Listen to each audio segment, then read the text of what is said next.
పొద్దున్న లేచినప్పటి నుంచి నైట్ పడుకునే వరకు మొబైల్‌లో రీల్స్ అని, షార్ట్స్ అని ఏదో ఒకటి స్క్రోల్ చేస్తానే ఉంటాం. ఆగండి, ఆగండి. ఈ మొబైల్‌లో గాదు. ఈ మొబైల్‌లో స్క్రోల్ చేస్తూ ఉంటాం. ఇలా స్క్రోల్ చేస్తూ, చేస్తూ మీరెంత ఎత్తు ఎదిగారనేది మీకే తెలీదు. మీరు ఇలా స్క్రోల్ చేస్తూ ఎంత ఎత్తు ఎదిగారనేది నేను చెప్తాను. వీడియోని లాస్ట్ వరకు చూడండి. దీనికోసం మన మినిస్ట్రీ ఆఫ్ హెల్త్ వెల్ఫేర్ వాళ్ళు హెల్త్ అడ్మీ అనే కంపెనీతో కొలాబరేట్ అయ్యి ఒక సర్వే నిర్వహించారు. ఈ సర్వేలో మన ఇండియన్స్ ఒక రోజులో మొబైల్ ఎంత స్క్రోల్ చేస్తున్నారనేది హైట్ వైస్‌గా కొలిస్తే, ఒక వారానికి 2 ఈఫిల్ టవర్స్ కలిపితే ఎంత హైట్ అయితే ఉంటాయో అంత స్క్రోల్ చేస్తున్నారు. అదే మంత్ వైస్ చూసుకున్నట్లయితే ఒక నెలకి 3 బుర్జ్ ఖలీఫాస్ కలిపితే ఎంత హైట్ అయితే ఉంటాయో అంత స్క్రోల్ చేస్తున్నారు.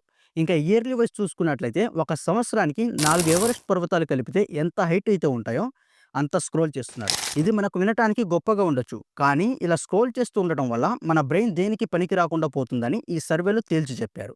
సో, ఈ వీడియోని మీ ఫ్రెండ్స్‌లో ఎవరైతే పద్దాకలా మొబైల్ స్క్రోల్ చేస్తూ ఉంటారో వాళ్ళకి షేర్ చేయండి. And me daily screen time ఎంత ఉంటుందనేది కామెంట్ చేయండి.